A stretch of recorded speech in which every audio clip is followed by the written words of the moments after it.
Welcome to another episode of the Profitable Home Services Podcast. For those that are long-term listeners, welcome back. I'm so glad you're here today. For our new listeners, welcome. Glad to have you as part of our family. This is the podcast where we uncover profit leaks on every single episode. For some of you that are on our mailing list, you see me referring to sneaky leaky on a regular basis. Sneaky leaky is that little guy who comes into your business and finds ways to steal your profits. So we're all about booting sneaky leaky out of your business so that you can have that money, put it back in your bank account, and have a what we call a profit-making machine for your business. So with that, I'm going to pivot just for a moment, and we're going to welcome Chris Diroll, and he's going to be joining us today as we unpacked another profit-producing episode for you. So welcome, Chris. Hey, Diane, thank you so much for having me. I'm excited for our topic today. And as we were talking offline, this particular topic has been my number one topic over the last couple of years. It has consistently gotten the highest ratings, the most listening views, and we're going to approach it from a little different angle today, but still give them some information on this number one topic that we're seeing from our own podcast. So, you think we've got them curious yet? I hope so. I hope they're ready. I mean, if we had told them, hey, let's sit down and talk to a former engineer about something, they may not have been super excited at the beginning, but No, they I wouldn't. think, That's why I didn't say anything about that. Because you don't want them to go to sleep on us up front. no, it's going to be No, worth it. this is going to be worth it, right? So, Chris, this number one topic that has consistently hit the highest rankings from our podcast has been the whole idea of systems and processes and process mapping and that type of thing. Because most home service business owners carry some, if not all, of their business right here in their head. We know everything there is to know about that business. And through osmosis, our team should know too. Come on, I thought it. Don't you know it? Yeah. And I know we don't say that out loud, but I'm guilty of thinking that. What do you mean? I'm sure I've told you that. Well, I But is mean, it documented anywhere?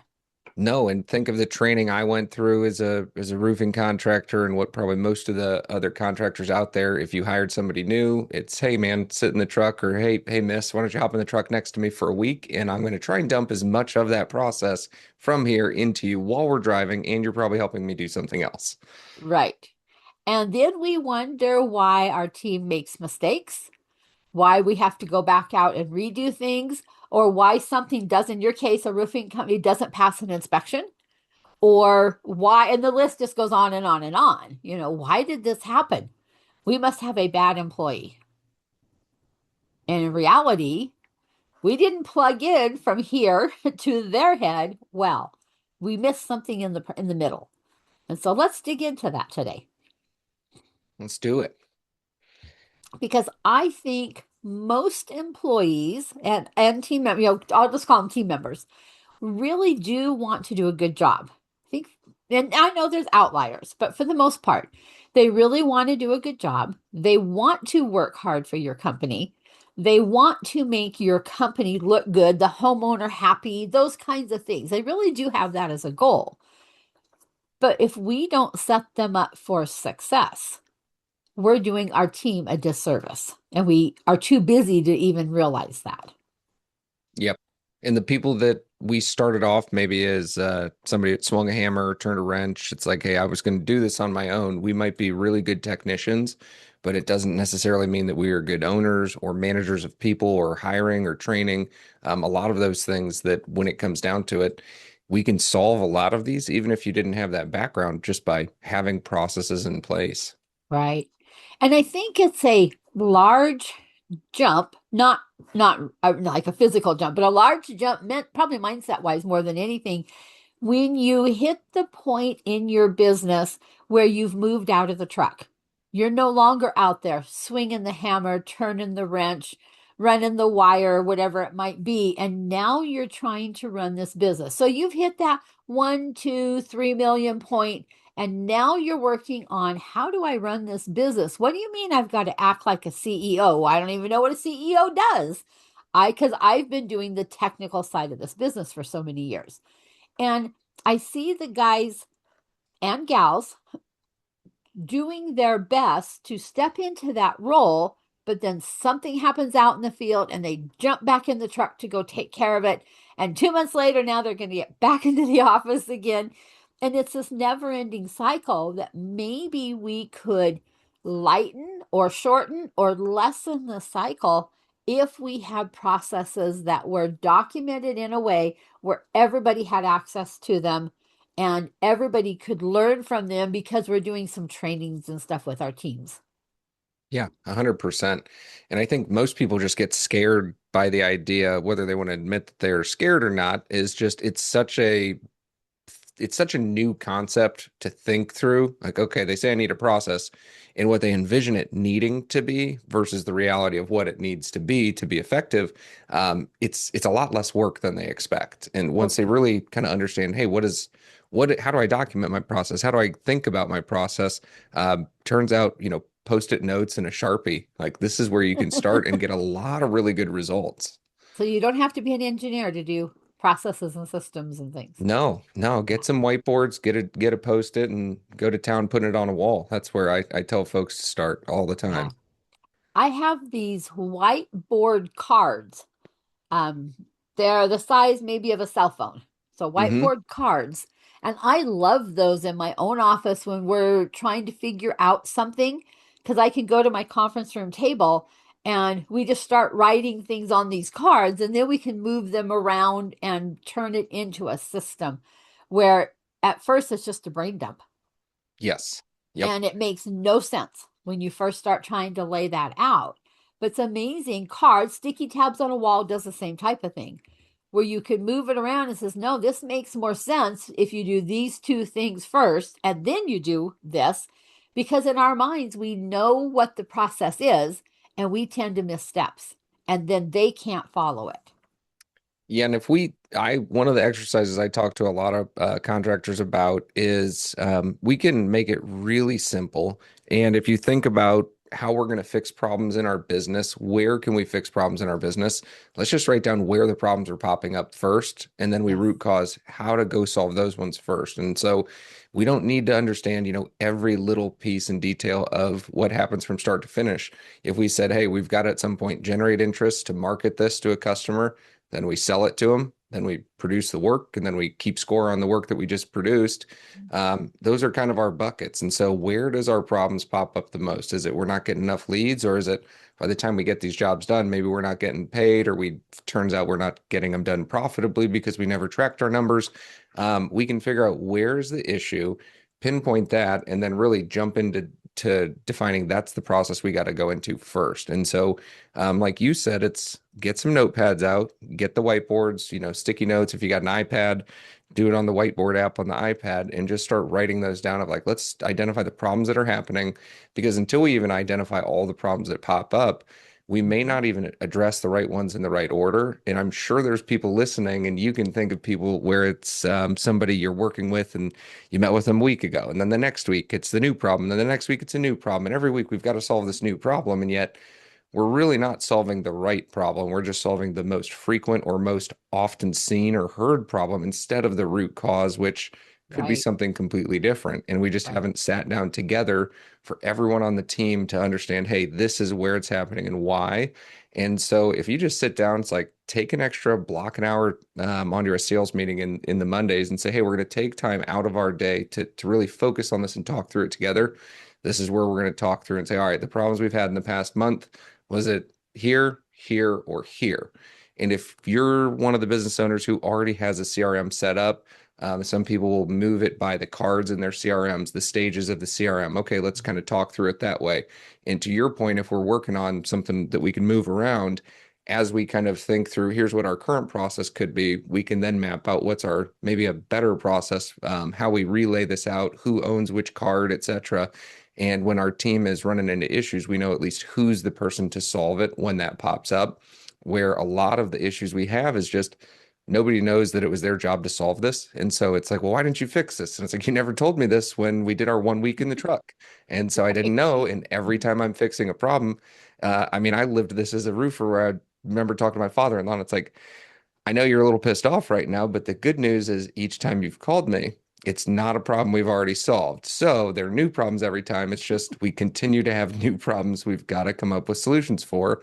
And the sooner we build process around it on how we keep that from happening, the sooner we can start really enjoying our days, and not having these discussions every week. And get that stress level down. And I think one of the very important point you made a minute ago was getting your team involved in this. Too often it's easy, especially if you're a larger company, for the managers to just write up a process. And now your team member who's out in the field has no input on it. Therefore, they don't feel ownership to it. It What got we're handed to them, and this is how we're going to do this. And they're like, oh, great, another rule I have to abide by.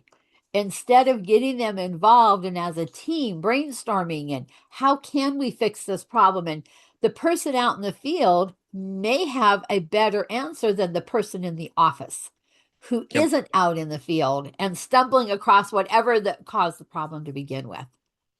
And if we look at these processes, especially from the owner's perspective, when we're trying to get adoption amongst our team, if people on our team understand the why and they're part of those conversations, they see the bigger picture, they can understand that, why I have to do this and why we're implementing this new process where I have to take extra pictures on the job site when I'm done. And all this stuff that I see is just stupid Busy busy work. work. Yeah. Well, when we can paint the full picture of, by you taking these pictures now, Susie in the marketing department, she's got the ability to have tons of pictures that she can use on our social media and help us generate more leads. And you doing a good job is going to make sure that when you do ask for that review and we get a review, she can then take those reviews and put them back into your social media. And what you're doing is not just taking pictures for busy work, but in fact, you're taking pictures that we can then market and get more work to keep your schedules full. Like, this is why we're doing a process. And we look at what can we solve. A lot of the things that I did when I was in the roofing business before I started working with SMA Support was figuring out what can I solve to take things off of my plate, but also produce a better experience for my customer. And most of the time, we're doing the same thing. The reason why we're making changes is it's not for our customers, it's for us, the owners, the people in the business. But how we explain it to the customers and build process that reflects what they want, it can kill two birds with one stone. We just oftentimes aren't really looking at both sides of that coin. And so, if we are looking at the process that we want to solve for us and fix our own mistakes, oftentimes there is a lot that comes to our customers. And then it's back to how do we build a process to include the great things we're going to do and the headaches we're going to keep from happening on your job. We put that in our process of the sales pitch so they know going into it how we run our jobs, and that being a process focused home service business, we're going to know if problems do pop up. There could be some, but if they do, here's how we're going to fix them because we got a process for everything. I remember the early days of my business when I was young and dumb and thought I, knew more than I really did know. I remember um, bookkeepers with my employees being lined up outside my office. And I would just cringe because it's like they're back again. The little vultures are back again. And not realizing back then that it was my fault that they were back again. We didn't have enough documentation for them to be able to make that decision to move the job to the next phase or whatever. They didn't have that knowledge, and it was my fault. And I thought it was their fault because they weren't paying attention and they weren't whatever, whatever, whatever. But once I realized it was my fault, and then we sat down as a team and we started documenting things, what a difference that made. I got my day back. I was able to do my work and not just be a fireman and put out their fires. And so, for those of you who are in the middle of that grind of, your people keep coming at you all the time and you just want to close the door and say, leave me alone, there is hope. But Well, you do have some work you have to do. and I think this is one of those things for the owners out there who are transitioning from, hey, I was the guy in the truck, I was in the field, like I got paid for doing stuff. This is how I make my money, is by doing stuff, whether it's installing things, etc. we're getting paid for the volume of work that we accomplish. And so now we kind of have to take the step back, and it's like having your team where you have this mindset, I'll do stuff. You often are probably jumping in to do stuff that they never have the freedom to be able to do it themselves. Right. And there's one of my favorite books is Buy Back Your Time by Dan Martell. And in this book, he's essentially talking about how do you help get your time back, build your weeks that matter for you to focus on the important things in your work. Well, free your team up. You got to free them up so that they can make decisions without you and maybe make decisions that will not always be 100% right, but directionally they're going to be more correct and get done quicker than if you're in the mix. And he proposes this rule he calls it the 1-3-1 rule, where here's our one problem, what's three potential solutions that we could have for this, and then what's the one solution that I think, my boss or I would suggest if I had to pick the one. And if we can train our team members below us instead of coming to Diane's office to say, hey, Diane, what should I do? What should I do? You then, like I had a roofer that I worked with. He put this, he's like, I love this. I'm going to put it on the wall, printed it out. And he would just point to it. He wouldn't even say anything unless they came to him with the 1-3-1 of like, here's my problem. Here's my three potentials. Here's the one that I think we should do. And he's like, most of the time I just sit there, point to it, and they say, okay, great. I know what to do now because yeah, I just needed to talk it through with you. And I've just confirmed the thinking I already did that, yeah, I was right. And we're enabling our team to now go out and make, decisions on our behalf that are the right decisions because they're thinking very, very small about a new process on how they solve a problem. But we've just freed them up to conquer the world, all because they're like, oh, I know what Diane would do. She'd probably say this. And you're like, yep, Right. 90% of the time, you guys are right on the money. That's exactly what I would say. Thank you for solving this. That's why I pay Yes. you to be here. And that's a great point when you get there. But I've run across a few home service guys over the years that hold on to everything so tightly. Be and I don't know if it's fear that's driving them. They're afraid that they might make a mistake. Therefore, they're just horrified that their team made a mistake. Um, and so that's a mindset shift to being able to give your team the freedom to make these decisions and stepping back and letting them do it. May not be 100% what we would do, but it's 80 to 90%, and it'll work just fine. And it's funny because now I'm a parent to two small kids, and I feel like I feel for so many of these owners now where it's like different things, but it's the same with a 6-year Same. old or a 5-year old where Yep. you could get it done faster. You could do this for them, it can be so frustrating to watch them do it. But until you give them the reps to do this and give them a chance to do it and learn how to do it, they're never going to be able to do it. And so there is a bit of a learning curve. And I think you're right that part of this is the fear of a lot of the owners are reactive, living in fear that, hey, if this is a job that we screw up, then this is going to be the one that brings it all down. Right. And yeah, there is some of that. But I also think there, to a large extent, we're in a pretty male dominated industry when it comes to home services. And most of the people I've ever met, whether it's people I've worked with, people I've been a customer of in my daily life, it's a pretty egocentric world when it comes to contractors. And there is a very, very big belief in that, like, only I could do it. Only I could solve this problem. And it's funny because it's like, you're right. You're the only roofer, plumber, electrician that has ever solved this problem. And surely no one else could have come up with an idea.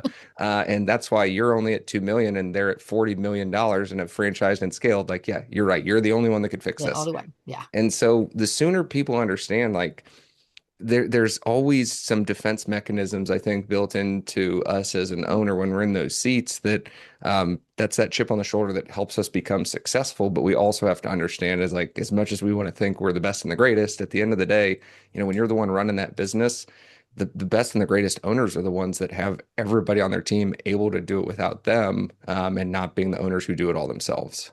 Right. And again, that's a big mindset shift. To get that's a big chasm to get across for some people. Yeah, some of But y'all need some once they therapy to do, get through yeah, that. It's like, yeah, go the bosses you used to work for, hey, you can be the better boss. And it's like you got to get through that first. It's like yep, to be able to manage effectively. So yeah. So let's dig a little deeper into process mapping because that's a term that gets thrown around a lot. But in a home service world, how do they actually do that? Because Yeah. I'm So, thinking when you say the word process mapping, I'm thinking software and engineering looking kinds of stuff, but it yeah. doesn't have to be that way to lay out a So, process. So one of the things, and I'll kind of frame this around like what we do. So at SMA Support, we offload tasks in a business to a remote team member. Diane, you've got a VA, a virtual assistant yourself. We say, hey, here's a task I need done. I need you to do it at this frequency on these intervals, and I need you to follow this process. Think of it as instructions. And so when we talk about mapping a process, I'm often talking about let's go through it in the journey of maybe your customer or your contract and map what is that flow from the start to the finish, because most of the work that we are going to do outside of the actual work done on site sometimes, the beginning, the middle, and the end of these journeys are identical. And so we know what should happen, what could happen, and what we're going to do in response to it. And so mapping out that process in a sense of when the customer goes from this step to this step, what are we as a business going to do here? We respond to a lead, we schedule an appointment, we order materials, we do the work, we bill the customer, we ask for a review. And so that is a process. And all our home service businesses are the same. We want to end a job with a 5-star review and a referral to somebody else that needs our help. And when we look at how do we get more customers, more business, more work, we could go out and pay for more leads and more advertising. But if we can do, marketing that is built around following the steps, following the instructions on a repeatable cadence every time the job is done, every time this occurs, this is how we find more profit within our own businesses. I like that you broke that down so simply because I think the thought of process mapping sends some people to the thought, I just want to run for the hills type of thing. I don't want to, this sounds too complicated. I don't want to do this. And in reality, it doesn't need to be complicated. Because I think here again, you can pull out your sticky tabs, your whiteboard, your whatever, and start talking through it. What is the process? And sometimes I know in my office, sometimes we start with what is the outcome that we want? And then we work backwards. What do we have to do to get to that outcome and have that outcome happen time after time after time after time? Not just once in a while do we get this good outcome, but we get it repeatedly. And what does it take? Okay, now what does it take to get from this point back? And now what does it take to get from here back until we get to the beginning? Well, I think And what you just said, that's the perfect way to frame it. Most people are looking for one of a few outcomes. They're either Mhm. wanting more time, they're wanting more money, or they want more of something else. And so if we are looking for this and we say, hey, I want more money. Well, what do you mean? How do you mean you want more money? Is Got to this I need identify more it. profit? Is this I Yeah. need more revenue? Okay, what is your current process to go about getting that money? And how could you get more of it? And that's where we can start that discussion, because if they say, Mhm. hey, I want more profit, well, to your point, I've bet a lot of the times you meet with somebody, you're like, okay, tell me about your job costing process. Do you even They're know like, what what? you're, yeah. What's that? No, Diane, I know we look at the checking account and I can tell how good we're doing because of what this is doing each month. And it's like, sure, okay. And so if we can kind of boil down where we want to improve, that's where we look to build our process. And that's where people working with people, yeah, call a person just like call Diane. Because if you're a person out there who's thinking, I want more money, a good place to start is there's probably just that checklist of here's the basics you need to do. And here is a process you should go through right now to start and say, hey, do I do this, this, and this? And if I don't do these 3 or 4 things, I don't need to do anything else besides those four. And then once I've completed these, the next step in your process is going to be blank. Whatever, yeah. And that's the beauty of getting profit first started in a business because it's such a simple process that we can get started to start them exercising what I call your profit muscle. Just like anything else, the first time you walk out to a roofing job, um, I could not pick up a packet of those shingles and carry them up a ladder and put them on a roof. I watch those guys and go, wow, I couldn't do it. Um, but over time, you practice and we do small baby steps because I don't expect somebody to do a big giant step all at once. we do small baby steps and we start strengthening that profit muscle so that down the road they look back and they go, wow, look what we've done. How in the world did we do it? Well, we did it with a process, a And very simple process over and here's over and over again. Here's the thing I think most people are missing is that they think it is not simple. They think it's complex. They think it's some big mysterious thing that is going to be a one time, we did it and then we did it.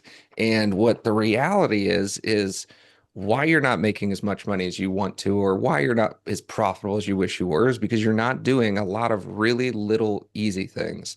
And Mhm. these are the things that if you had a process to do them or somebody in your business to do them, this is where all that money that is leaking out, this is where it goes. And so a lot of folks I talk to, the first thing that they're always looking for at the earlier stages, let's say that 0 to 1, I need more leads. I need more business. How do I get more of this? And there's a number of CRMs out there. There's a number of tools out there to support it, but answer your phone.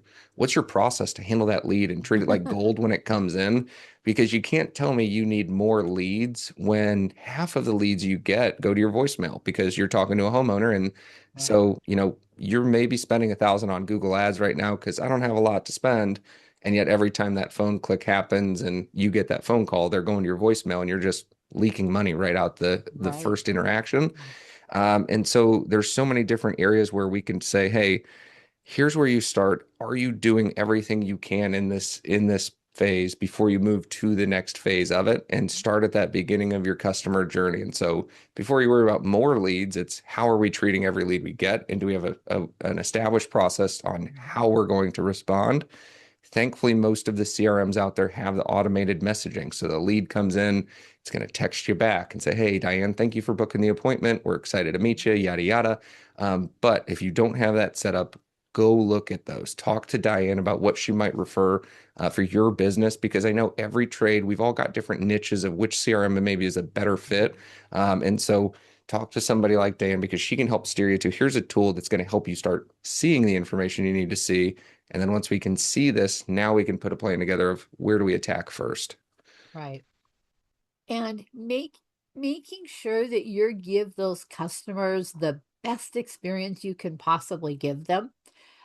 Just real quickly, one of my clients is a roofer, and our office building kept leaking water in the late winter, early spring when we get the ice dams and then melt and freeze and melt and freeze. And so it kept leaking down the windows in my conference room, and it was just creating havoc. And so we finally said, okay, we need a new roof put on. And so he did it at a time before season got going. It gave him a job to do for his guys. But I was so impressed at how organized they were when they showed up because we were still working while they were on our roof. We were still working and answering phones and all this kind of stuff. But they were so organized and they let us know when they were going to be making an extra bit of noise so we could make sure I didn't have a podcast interview going at that time or those kinds of things. They stayed in contact with us the whole way. And then the icing on the cake was they did such an amazing job at cleanup afterwards. Every day when they got done, they totally cleaned my parking lot completely where you never knew they were there. And as a business, that's important because I got clients in and out, that type of thing. And they really wowed me on the customer service side. We're going to tangent real quick because I'm going to ask Yeah. like about your audience. What's the percentage of people you work with that are male versus female as far as the people in the home service business you're working with? Because I'm I'm guessing probably it's mostly men. 80% guys, 20% gals. And Okay. I'm seeing more gals, as time goes on, but probably 80-20. It is, yeah. So I'm in the 80. My wife, who I'm married to, she runs a roofing business and she is in the 20. And this is where I expect most of the people that I'm ever going to talk to are 80%. They're going to be guys. They're guys that are coming to my house to do the work. They're coming to my business. What I see they are missing is they've never considered the experience, or in other words, the process that their wives, their moms, their grandmas, their sisters are going to go through and viewing that experience through the lens of them. Because what we as contractors believe, and this comes from our, knowledge of being in the field, installing, oh, I've done 5,000 HVAC units in my lifetime. You know, this is great. You see the technical specifications and the efficiency and this and this and this. And all she's sitting there thinking about is the last time I got this done, the people that did work, they left my house a mess. They walked through a bunch of debris, blah, blah, blah, blah. Have They you ever tracked whatever into stopped? my house. Yep. Yeah, and have the guys out there listening to this, have you thought about like what is this through their lens, or asked the woman that you know are married to or related to, here is my process. What do you see from your perspective? Do we approach this? Because if you went over your sales pitch with them, most of them would be probably asleep about 25 minutes into it because you're not focused on what they care about. And back to building a process. I learned this just over thousands of repetitions with homeowners. But what I realized is like starting my roof pitch when I was selling roofs, and I knock on your door and I'd say, "Hey, Diane, like I've already sent you a quote. You've gotten some correspondence from us." But I knock on the door and say, "Hey, how excited are you to talk shingles today?" Because I know the reality is what I'm selling is so unexciting. And it's like shingles, I'm sorry, they look okay in some instances, but most of the time it's like an HVAC system. Once it's on, they're never thinking about it ever again. No, It's not a sexy project. It's not fun. We're not doing kitchens. We're not doing baths. no, And so if I could start this by saying like, hey, how excited are you? Most of the time, I know they're not excited. Sometimes people would genuinely be excited, in which case I'm like, cool, this is the 1 in 100.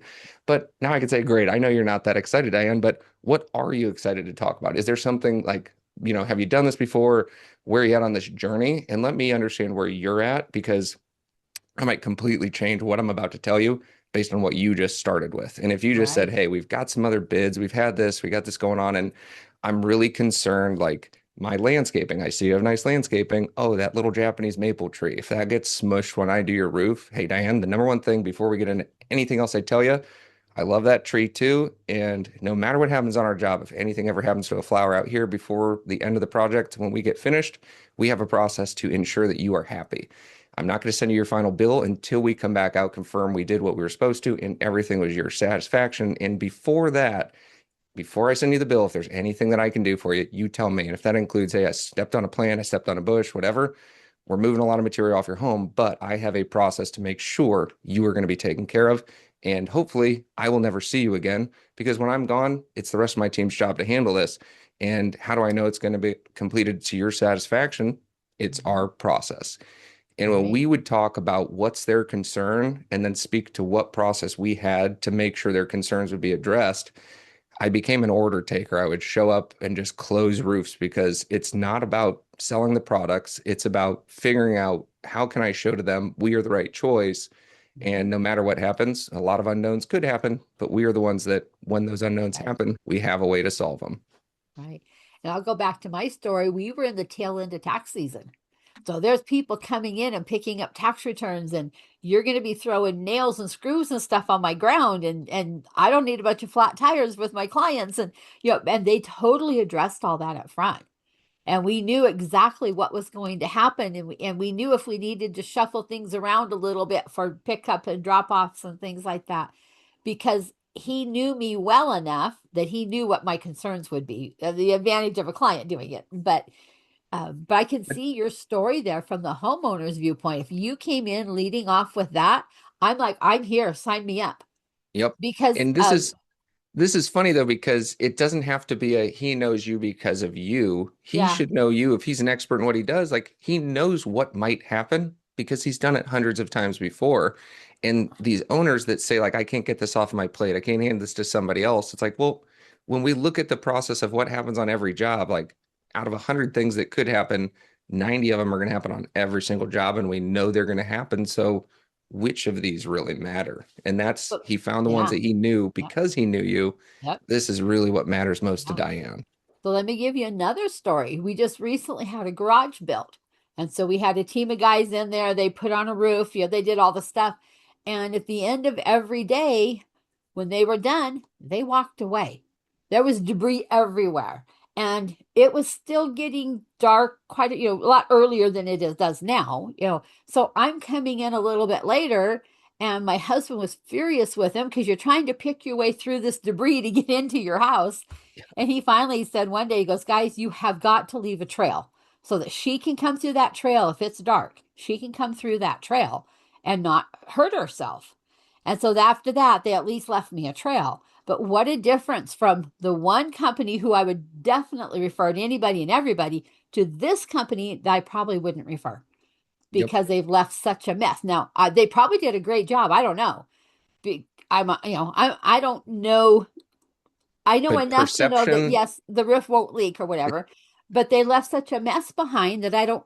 That's the good job isn't as important as the terrible mess that they left behind every single day that they were working there. exactly. That's the perception is reality. And it's like what leaves the bad taste in your mouth. You can go to a great restaurant and have a great meal, but if the server is like never gave you the refill and just was a little rude, you're like, I don't know if we're going back there. The food was good, but like, Yeah, yeah. and that's what Experience we're wasn't good. Yeah. right. And so this is one, there's a number of tools out there. I mean, I know you mentioned like House Call Pro, Service Titan, they've all got different features within those platforms where how do you prevent something like that from happening on a daily basis in your company? Well, you use a tool where you have a checklist in place, and part of the requirements for your crews is, hey, every day I need you to take pictures before you leave, snap them, they're tagged to the job site. And then this is where I help a lot of contractors by one of the responsibilities of their remote team members through us is your job is to work after the job is done and go back through, did the guys put the pictures in? Did everything get done? Do we need to follow up with anything else and kind of have a sales audit or a production audit process where by just going into the system, did they do this? Hey, we know what we need to check in on next thing tomorrow when we get back in, and they prepare that report back for the owner or the field manager who's got to go to that job site. And what a different customer experience that creates Yeah, when it's you do that. And now you get the referral to two or three other homes in that neighborhood where the guy who left the mess, like they did at my house, well, he'll never get a referral from us yep, because of the mess that they left behind. Even yep, though they probably did a great job building us a garage, but the mess they left behind will keep them from getting a referral yep. And or it's a one of good those review. a clean job site is important to people. Like there is a very few number of jobs, and this I had this experience too, where I had to go out and explain to some people materials being on your property does not make a messy job site. There is a Right, very big difference between the fact that they have, 20 squares of siding and a right. bunch of foam board and all this. It's stacked up as neat as it can be. Yeah, just it's a lot of stuff. But having debris everywhere, stuff's in the bushes, nobody's protected, the tarps aren't on, Mhm. all of these things, that that could be a potential issue.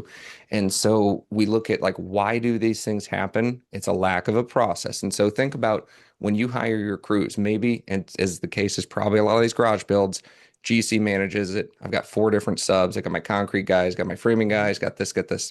All right, if I don't have a process for how I vet my subs and make sure every person is going to adhere to the same level of quality, it's going to be based on that lowest common denominator. So I might have had 3 or 4 who just crushed it. And then the one guy who's on the outside at the end screwed it up for all of us. So what do you do in your sub agreements to make sure, hey, these are the standards I set. This is what we're going to require. And then go over that when you start with them, because why do you get new crews? Most of the time it's because the old ones sucked. You're like, dude, those guys kept causing me problems. So now I got to go find a new one. And then they go hire them the exact same way. They do the things the exact same, and then they have the same problems. And they go, why is this happening to me again? Oh, Diane, I don't understand why my life is so tough. And you're like, well, what'd you learn last time and what'd you change from it? And they say, well, nothing. I just hoped they would be better. And it's like, that's hope is Yeah, not that's going not to a be our process. strategy. We need our process. Yep. You need a Yeah. process. Exactly. Well, I'm hoping our listeners have picked up on some of what we've been talking about and see the need for those documented processes, those checklists. Checklists are lifesavers. I was recently on a coaching call with an electrician, and we determined he needed a checklist for the guys with their vans, making sure that they were fully stocked, making sure that oil was getting changed in them, making sure that tires got rotated once in a while, making sure that the fluids got just things like that because his vans weren't lasting as long as they needed to last and he couldn't figure out why. Well, then he realized that they're just getting in them driving them. They're not Yep. looking at them almost like it's their own vehicle. So nobody was taking ownership on that, and he was paying the cost for it of having to replace vans every couple years instead of getting a longer life out of them. So we created a checklist. That's a process, something that simple that can help solve a profit or plug a profit leak, because having to replace his vans more often than he should be was a big profit leak for him. It was Yep. costing him many thousands of dollars every time he had to do that.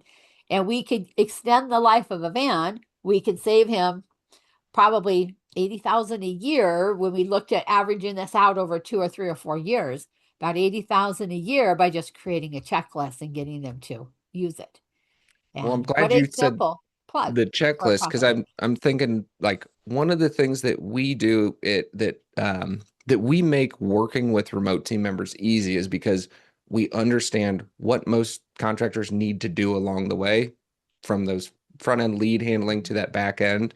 And so we have that checklist of, hey, here's what we see the best practices being done in most home service businesses, what they're doing, how to respond to a lead, what to do along when it moves to production, when you're going to job costing, when you're going to AP and AR at the end, all these best practices where if you don't have somebody in your business doing it, you don't have to come up with the instructions in the process and you don't have to find the person. That's what we're doing. But I understand most of the people listening to this may not be ready for us yet. Our ideal clients we work with are typically north of about 3 million. But there's Okay. so many people out there where even if you're not a good fit for us, we can still have a great conversation around here's where you need to go start today. And then if you do these 5 or 6 things and start working at nailing these processes down and executing these tasks, I know you're going to be ready for me in just a matter of time. And Right. what a lot of them truly need is just somebody doing the very easy, repeatable tasks that they forget to do because they're focusing their time where it's best spent and it's on the bigger picture, more revenue generating tasks, but they're getting bogged down, doing a lot of the BS work. Right. Well, Chris, we've come to the time in the program where I get to ask my favorite question. And we call this a profit bomb once we get the question asked and then answered. So here's our question. What's a hidden or unique profit leak that you see when you're working with home service businesses? I think the number one thing that home service businesses could be doing to plug a profit leak is addressing their process around marketing and advertising. And most of them have a plan to spend money to generate business, but a lot of them have no plan on how to not spend money to generate business. And so I think everyone out there, think about a realtor you know. Do they sell homes to people that you might need to serve? Yes. Have you done anything to go meet them in person in the last 30 days, in the last 90 days, in the last year? Set up a process to go out and network with the people in your local markets where you can tell them about the 1 or 2 really common, most profitable solutions that you have to a problem that they're facing that you can do repeatably and reliably, and let them know you exist and you're there to help if they ever need you. I did this with a client of ours. I went and knocked doors to realtors' offices and did this and said, hey, here's what we offer. Has anybody ever knocked in your office before? And they said, no, nobody's ever come in here. And there's the same answer at every one of these offices. And so if someone out there is saying, I'd love to solve my profit woes, but I just need to get some leads first. Well, go out and generate some leads by building a process to look for them in places that don't require a spend. And that could be realtors, or it could be simple like going on Nextdoor or Facebook. We all have access to the internet, and there's a lot of work out there. So stop looking for ways to spend your money to generate business and look for a couple new ways that don't require spend and build a plan around how you could go attack that this week. Yes, get creative. And I'm going to say, look outside your industry. Look what other industries are doing, some of the creative things they're doing, and bring that back into your industry. Because sometimes some of your best ideas come from outside your industry. But we get Yep. so busy that we're not paying attention to what's going on outside our industry. Yes. And you might come up with a really killer idea that doesn't cost hardly anything to do. No, somebody out there is trying to sell something to a homeowner, and whether it's Uh-huh. what you do or not, their approach and how they do it, Yep, you how can do they still do it? probably copy. Yeah, yep. Swipe and deploy. Exactly. As Dave Sullivan calls it, the R&D, rip off and duplicate. Figure out Oh, how I to love take that it one too. Yep. and Rip off make and it for duplicate. yourself. Yeah. Yep. Yeah. Yeah. Well, thank you so much, Chris, for being on the program today. I know that you've probably got some guys going, I like what Chris has to say. How can I learn about more? How can I talk to Chris? How do I get to you? What do you have out there for them? Yeah, absolutely. So check us out. We've got some good content on our YouTube and our Facebook page where I try and do more just kind of educational, conversational content. But SMA Support.us is the name of the business. If you go to our website, you can see our YouTube straight from there.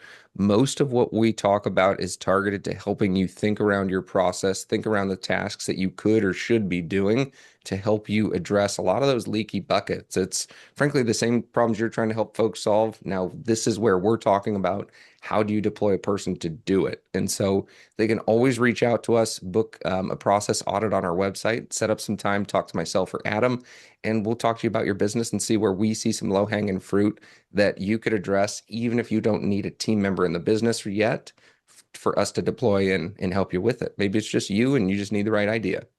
All right. Love it. That sounds like a great offer. I hope you guys take him up on that.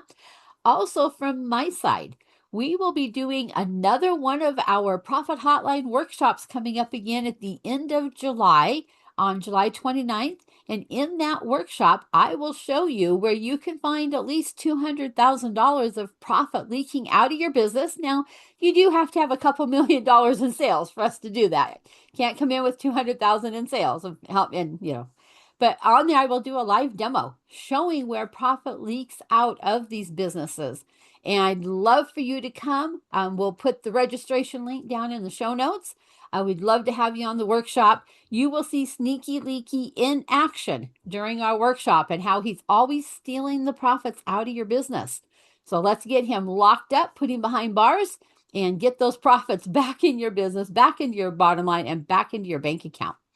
So, with that, I know you have found value. I won't ask you if you found value today because I know you have. This has been a great discussion. Please share, like, subscribe, leave us some reviews on this podcast.